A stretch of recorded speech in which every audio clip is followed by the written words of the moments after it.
It's been too long, Sam. You were a good friend to me. One I could never forget.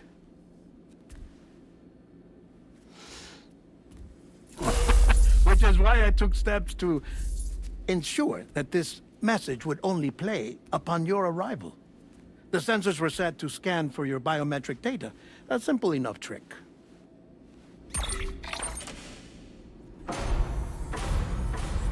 Now, this was originally a geophysics laboratory established for the study of earthquakes.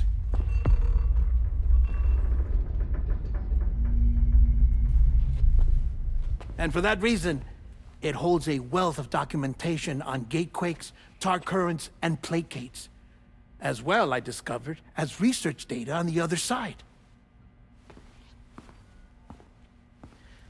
Now, what I'm about to tell you, I learned after I came to this place.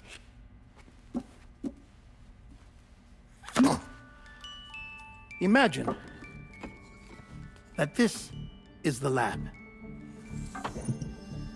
Though it's relatively close to the northern tip of South America, the continent is entirely cut off from us by a tar belt. And so we have no idea what's going on down there. Nor do we know the state of any continent other than our own. The researchers here were trying to establish contact with the rest of the world.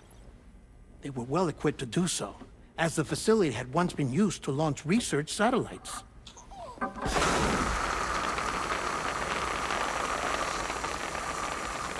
So they tried launching a variety of probes and drones in the hope of obtaining observational data, with no success. The Earth, you see, is shrouded in a thick layer of chiralium that renders electronics inoperable at altitude. So they tried sending ships across the ocean. Oh, yes. Oh, but that failed too. The high concentration of chiralium in open water proved too corrosive, invariably causing them to sink. But then the researchers found some rather rare birds on their doorsteps. Birds not native to the region. Nice birdie, nice birdie. And that, my friend, was just the beginning. Not far from the lab, they discovered a strange anomaly. Well, the surrounding area was heavily contaminated with chiralium. Yes.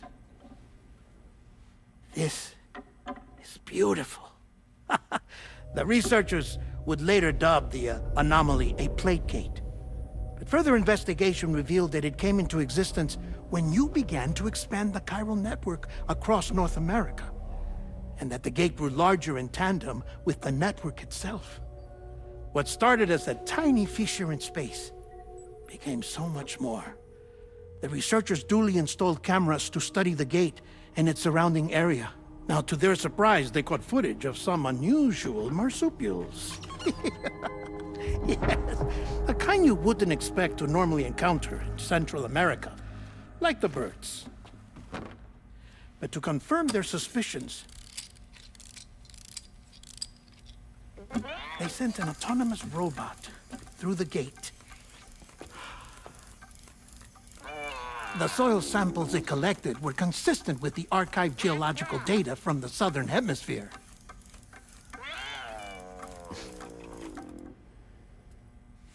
Not long after, several men and women came through the gate.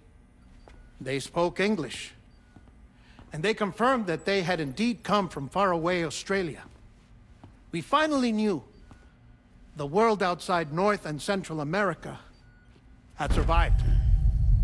Ours was not the last bastion of humanity, but Australia had suffered the death stranding too. Undeterred, the researchers began working closely with Bridges and conducted a series of tests, paving the way for an expedition to Australia that would lay the groundwork for chiral network expansion.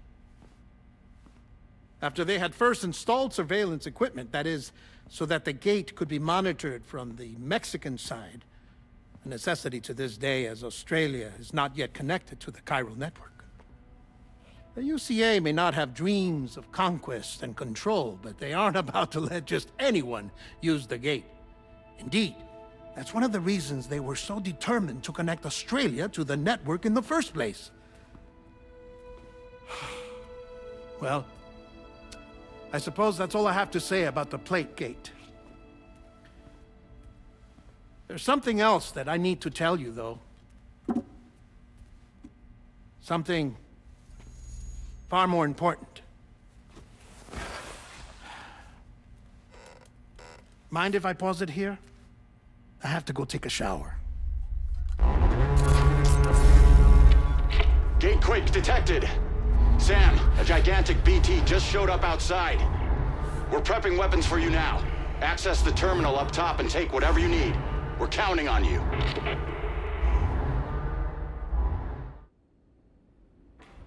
As I said before, there's something I need to tell you. It's about Lou. You see, after you left Bridges, I decided to do a little digging into BB-28's past. That is, Lou's. I found the BB decommissioning records. Now, according to them, BB-28 was flagged for disposal and subsequently incinerated 4 years ago, long before you and Lou first met. That's BB-28? This is the child officially identified as BB-28. But if you look closer, Sam, you see at once that it can't possibly be Lou. Right there at the elbow, where the birthmark should be. Nothing. Which means we have another BB-28 on our hands. The one with whom you memorably went west and back not so long ago, that is Lou. Per regulations, the serial number assigned to each BB was unique. No two units should have ever been assigned the same one. I've cross-checked the details with the most up-to-date entries in the UCA database. And indeed, there is no reason to believe BB-28 survived. All of which can only mean, Sam, that the bridge baby you carried with you on your journey across America, Lou, was never recorded in the official database. So, where then did Lou come from? Right now, your guess is as good as mine. But as worrying as that sounds, this could actually be to your advantage, since it's functionally impossible for the UCA or Bridges to track a BB of which they have no record. Which is lucky because if they did know about a BB that could live and grow outside the pod, they'd want to secure it for study. So take comfort in the knowledge that they don't, that you're free, that you can bring up Lou in peace. How is it, by the way? The two of you living as a family. Right. I have gifts for you. A few things to take back home. An assortment of vaccines to be administered as your child grows up. We want Lou to live a long and healthy life. And it's natural for children to be afraid of shots. Maybe this will help put Lou's mind at ease. A token of my affection. You can collect it via the delivery terminal when you leave. I wonder how big Lou will get. Anyway, there's one more thing I wanted to share with you. As you know, everyone is meant to go to their own beach when they die. But unlike most people, I wasn't born from a mother. I was born from an artificial womb. Transplants provided the organs I never had. I was incomplete and had no beach, I believed. But I wasn't about to accept that. I went back home to study the Ha and Ka and the beach. I threw myself into my work, Sam. I tried. But I think I've done all that I can. In the end, I'm still a patchwork Frankenstein's monster. One that's just about worn out. As a doctor, I can tell you, I don't have long left. So I've devoted my remaining time to research. That's why I'm here, Sam.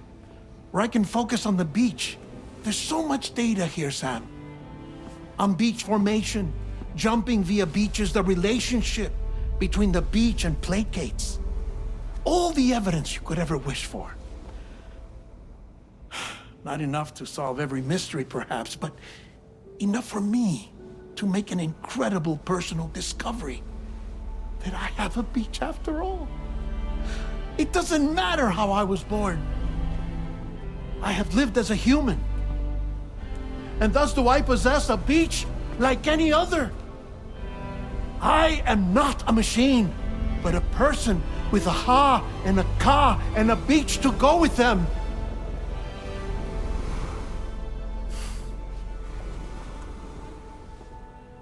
Lastly, I have a confession for you, along with a heartfelt apology.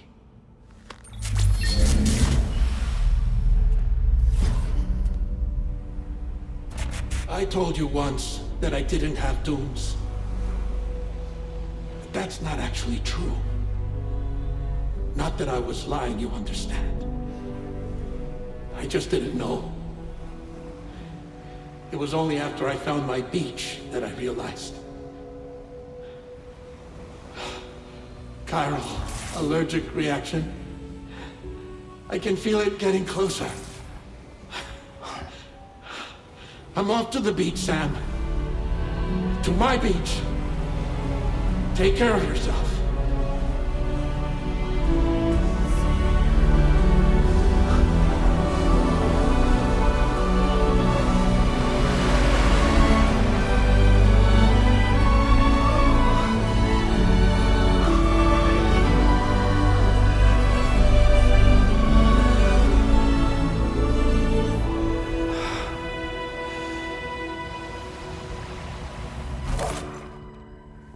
Sam.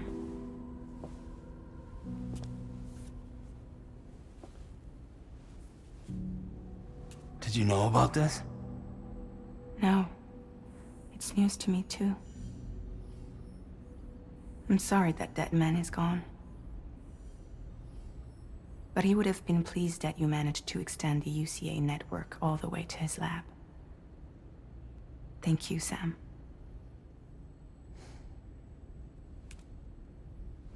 I guess I'm homeward bound. Missing little Lou that badly? You know I am. Come on back, Sam. Lou misses you too.